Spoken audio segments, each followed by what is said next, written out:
Hello and welcome to Route 664, the road to human kindness. I'm Les Winston. I'm your host, and I'm also the national spokesperson for Route 664, for Section 664, and Social Security. Section 664 and Route 664 are related because they're both dealing with that number, 664.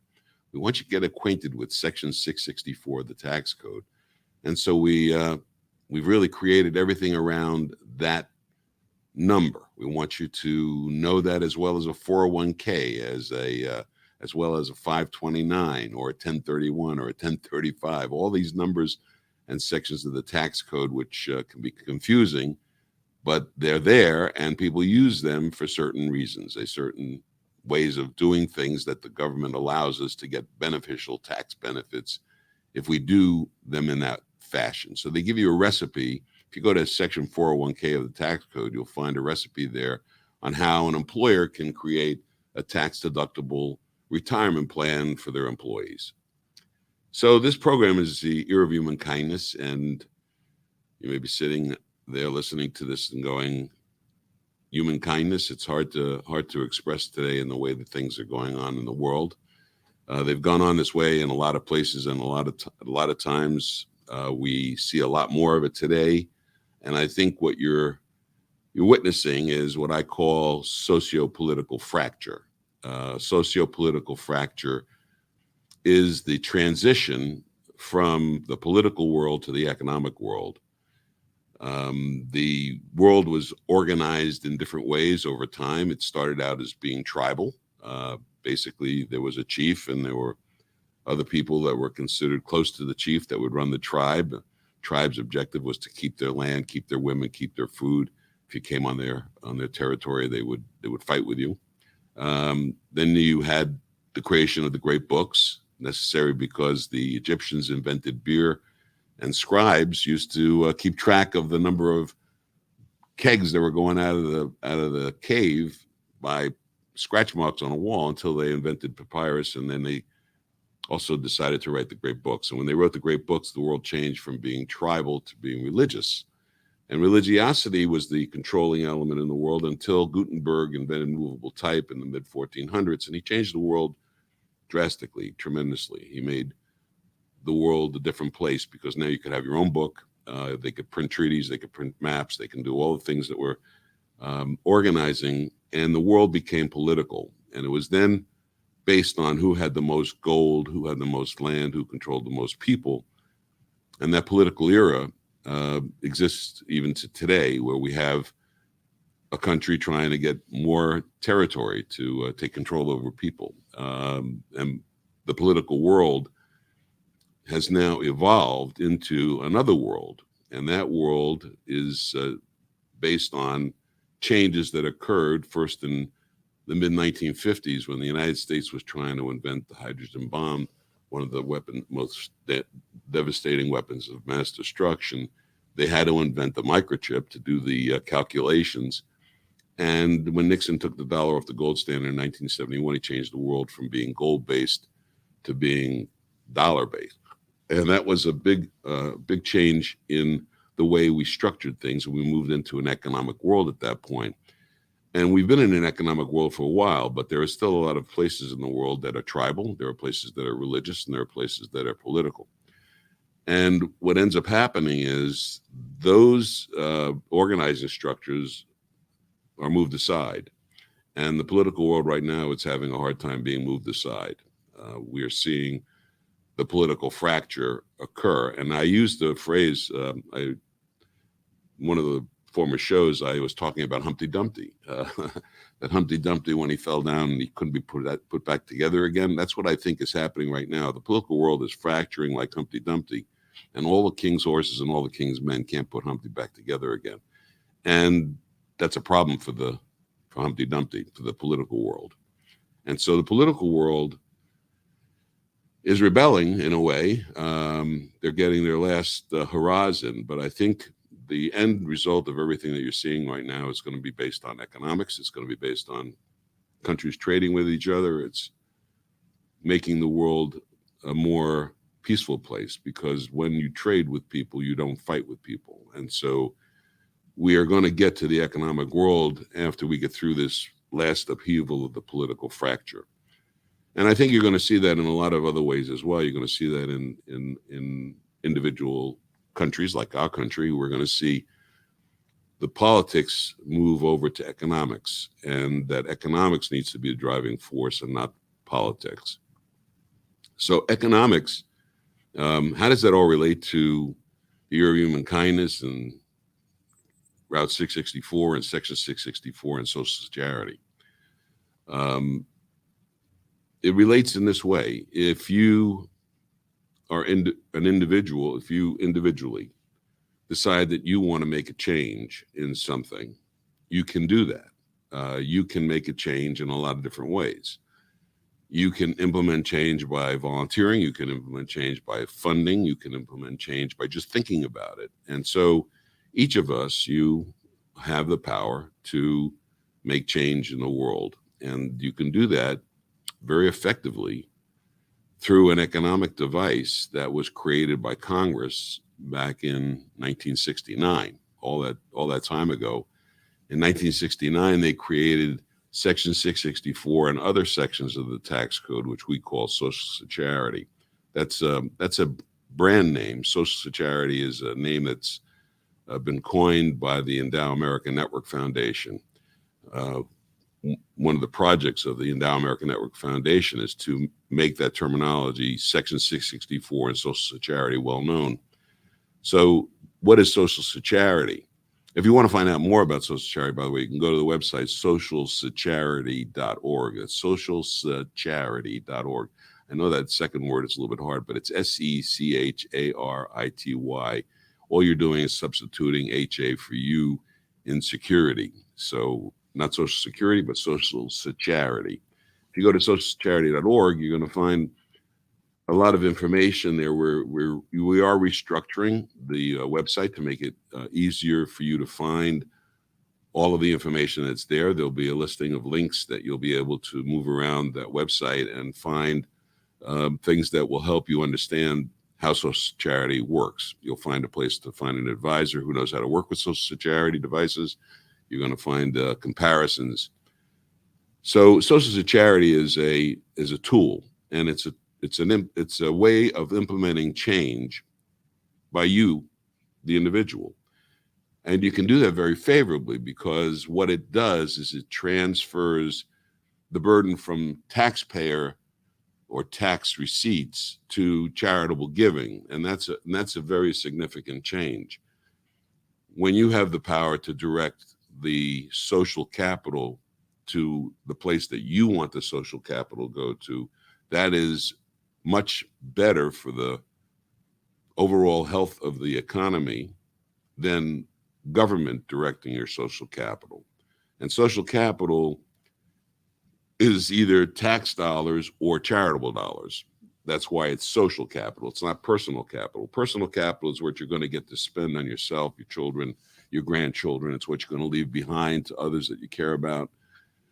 That personal capital is your control, and at the end of the day, it goes where you want it to go, to the people that you care about.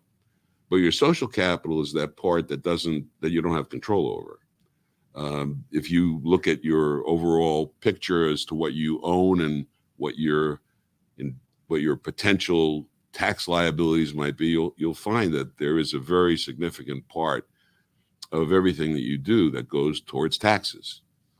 And so taxes are social capital directed by government entities, and we're focusing more on how we can make that social capital directed by you, an individual. If you do that, you're rewarded by paying less tax.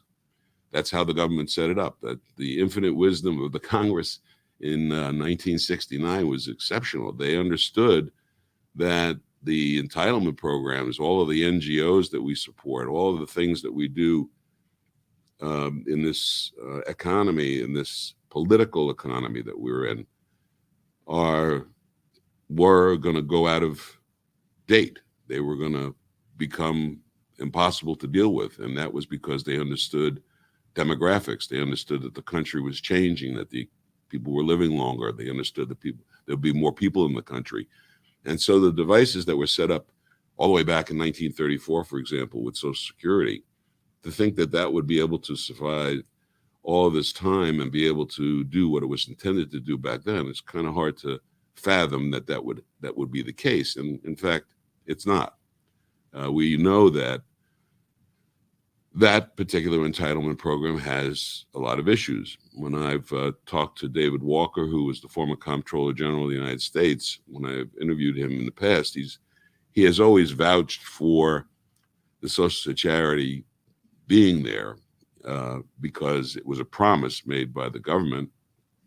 Social Security would always be there because Social Security was the promise by the government, and it may not be in the same form. So what they're going to have to do in order to make Social Security consistent and exist is they're going to have to cut benefits, they're going to have to increase tax, and they're going to probably extend the time at which you'll be able to retire. So they understood that entitlement programs and things that they were creating after Lyndon Johnson's Great Society, they were going to have to be dealt with. And so they created Section 664 of the tax code.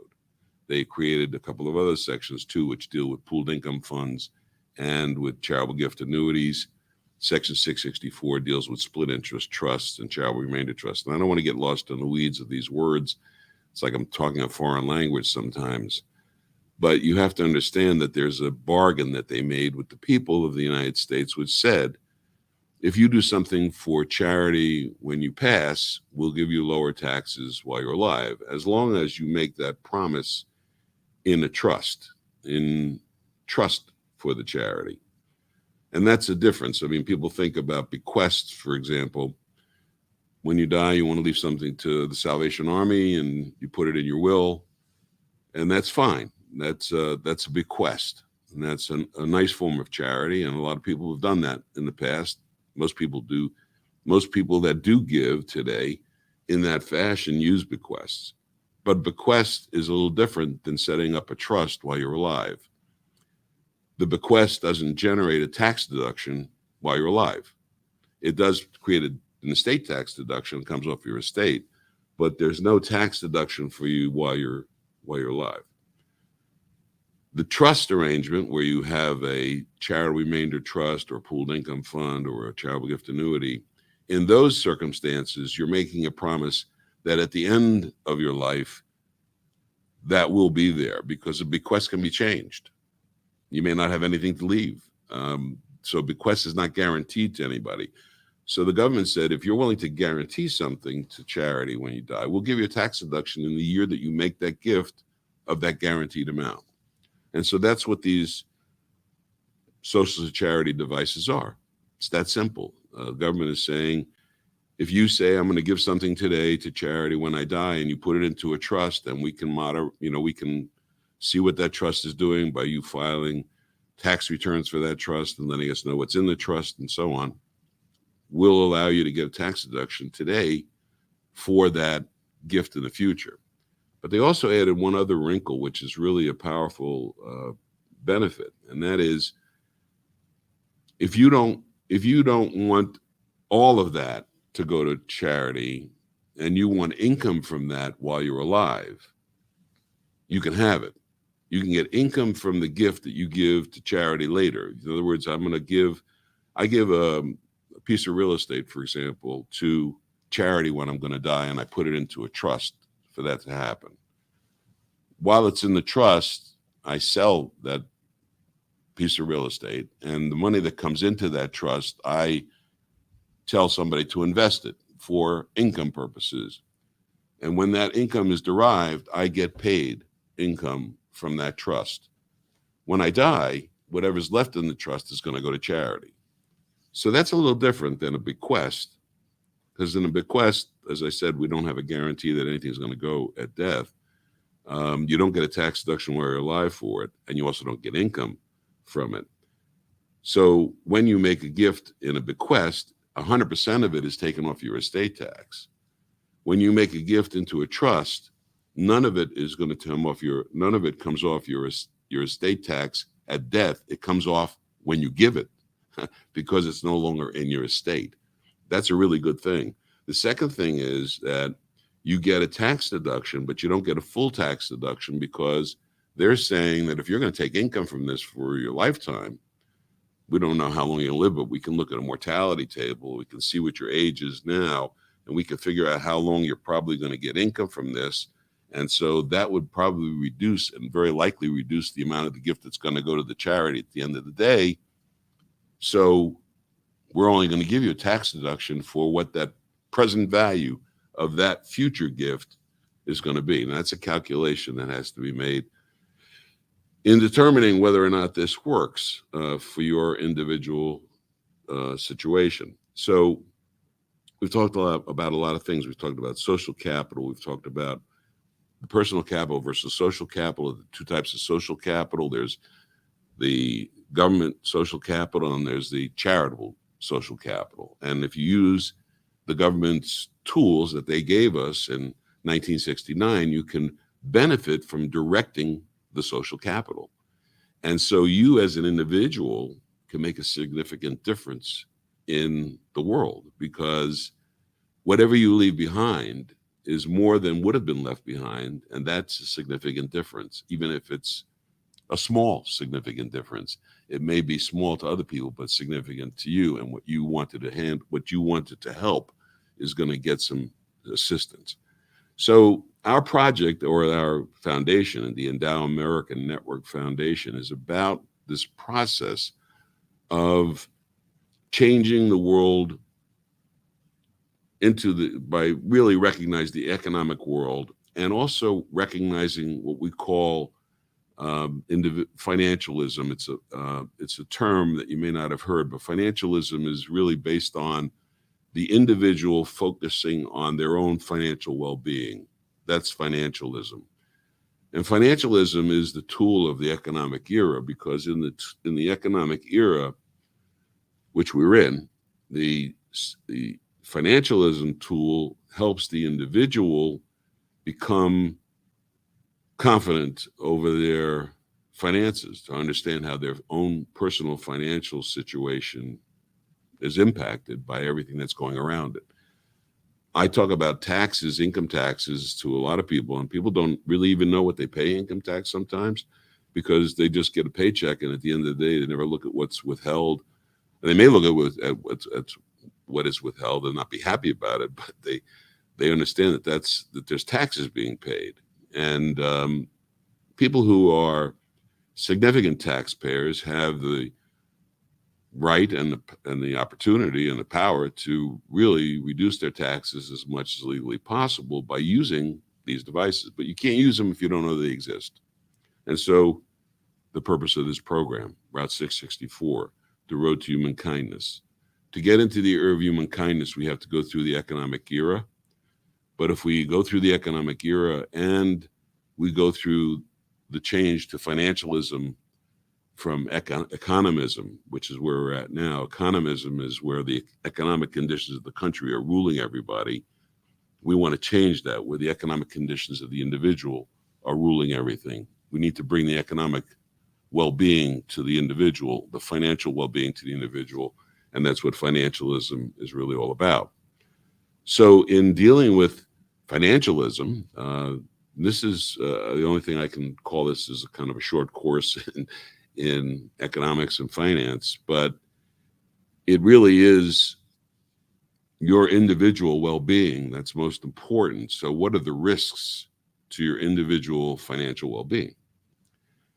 And those have been defined. There are basically 5 financial hazards that everybody is exposed to, regardless of who they are, what they own. The first one is dying too soon. Leaving issues behind that are not resolved, not being clear on what's going to happen with what you have, what you own, not being clear on who's going to get what, and of course the individual that's gone. And a lot of people say, you know what, I don't care what happens after I'm gone. I'm gone. That may be the case, but if you can use that negative and turn it into a positive, that's a good thing. If you can make lemonade out of lemon, You can utilize some things to make the thought about dying or the prospect of dying not a bad thing, but have it have it in your mind where you understand what's going to happen and you have made it happen the way you want it to happen. You may not want anything to change. It's up to you. It's your life. So dying too soon, however, is a financial hazard because when you die, you're not making any more money. If somebody's relying on you as a breadwinner, those dollars are not coming in. There are costs that are involved with death as well. Probate, taxes, all of those things come into play. So that's a very substantial hazard. And that's based on, people look at that when an insurance company decides what the hazard is of you dying. They look at your age and they look at your health and they want to know what your habits are and so on, so they can determine what your mortality will be. Not that they know, get hit by a truck the next day. But the issue is that you're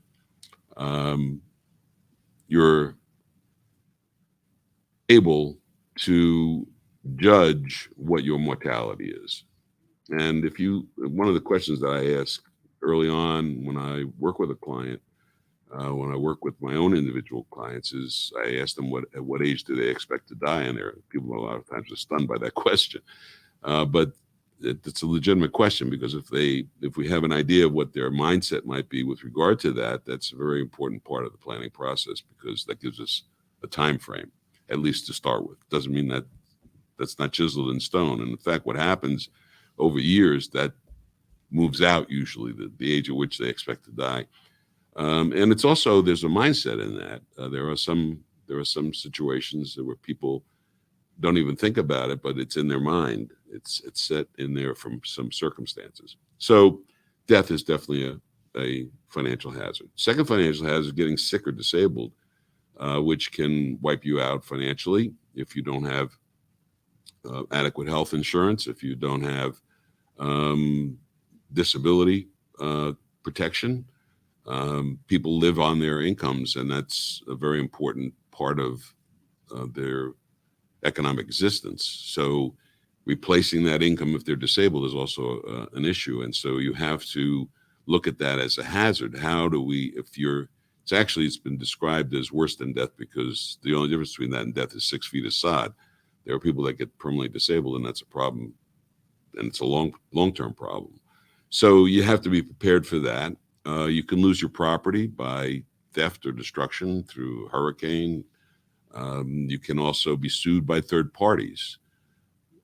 Being subject to suit and having your assets unprotected in any way that you could protect it against is kind of not great planning, where you want to make sure that you are protected against third-party suits because that can happen at any time.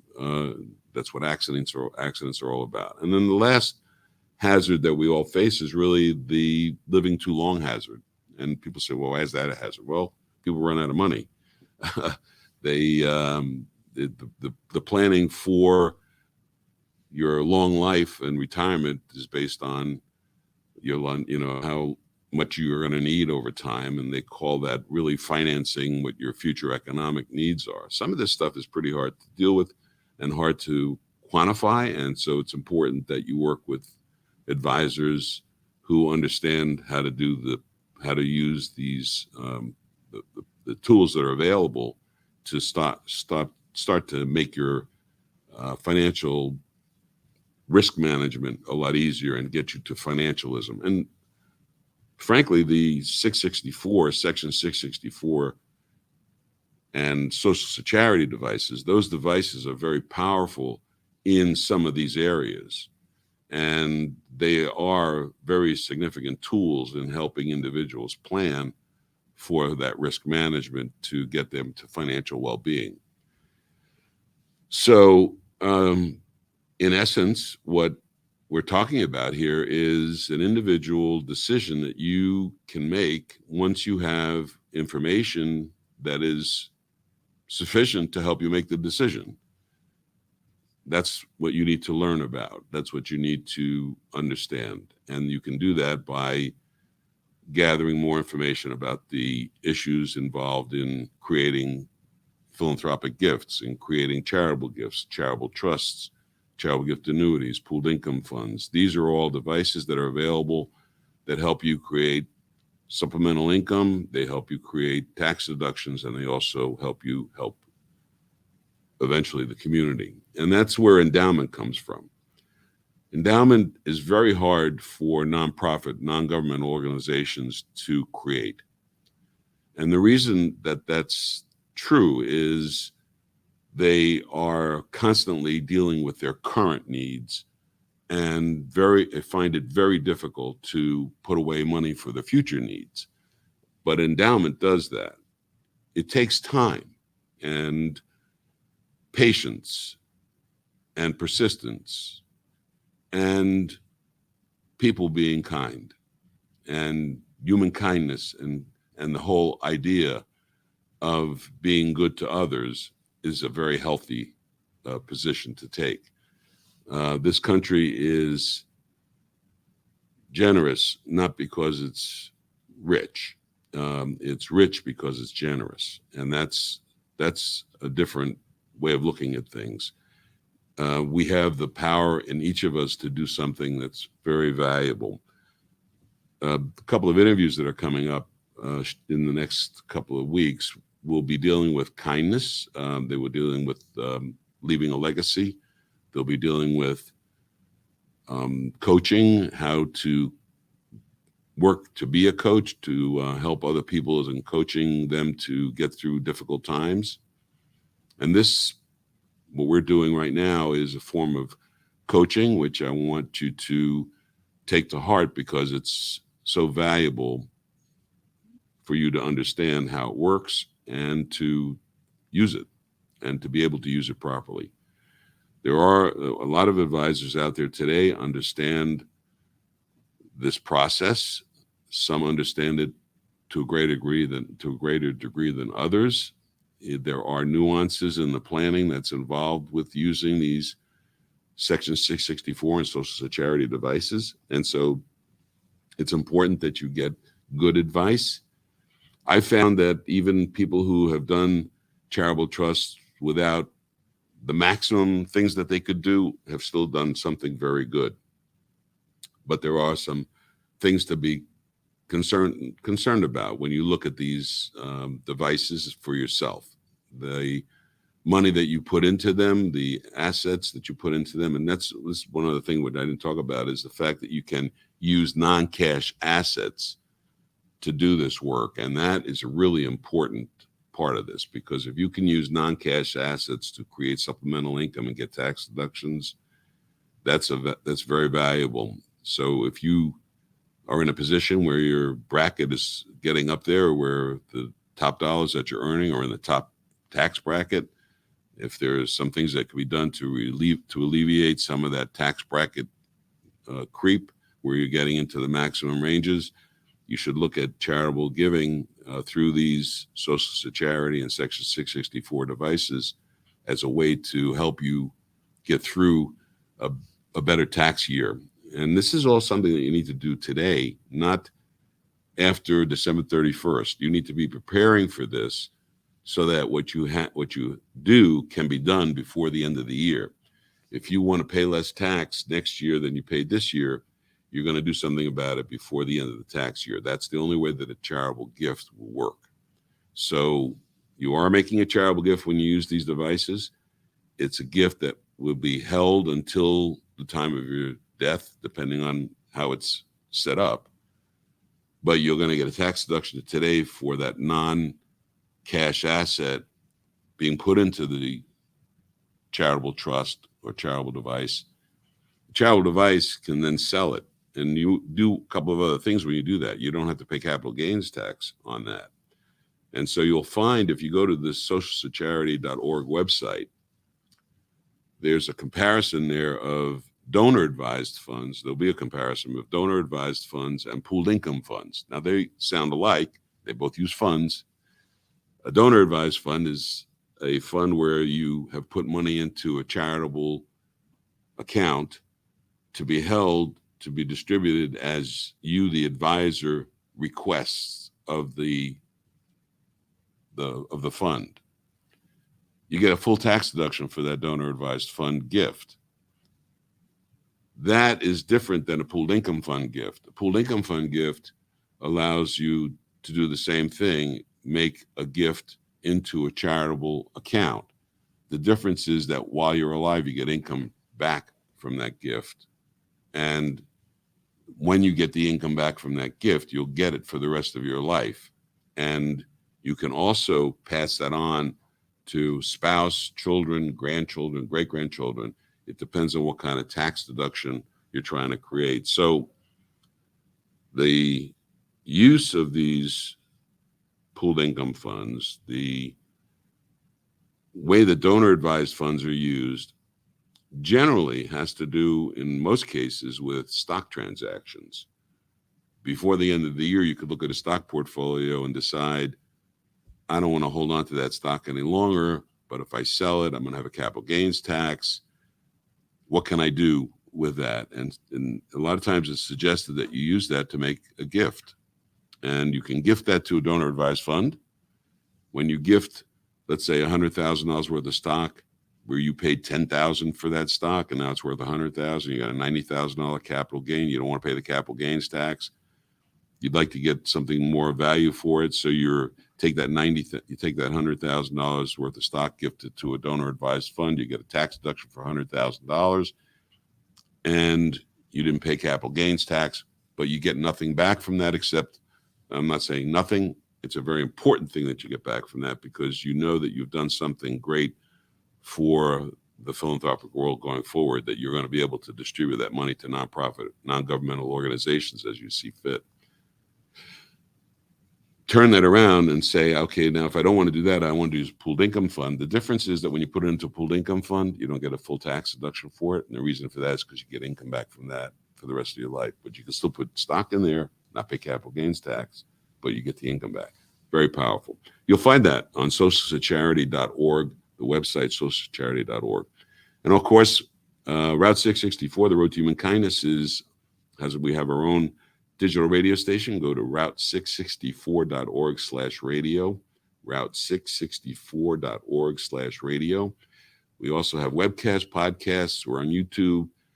We're on Facebook. We're all over the place. We want you to get to the point where you say Section 664. I know what that's for. It's for supplemental income. I can reduce my taxes. I can leave something to charity when I'm all done. What a great tool. Social Charity, this is something I need to know about. So tune in and use it. Get to know it. Live with it. Be part of it. If you want to be an advisor, become an advisor. You can find advisors now who will teach you, will mentor you. If you go to find an advisor on socialcharity.org, you'll see the people that are in this field now that we have on our website. We're trying to increase that number that we have there. We're trying to increase the number of professional philanthropic advisors throughout the country. That's one of the other objectives of the Endow America Network Foundation. Thank you very much for listening. I know sometimes the language is hard to follow because it's a little bit foreign, but if you hear it enough, and I'm going to tell it to you enough, you'll get to understand it. Thanks for joining us on Route 664, the Road to Human Kindness.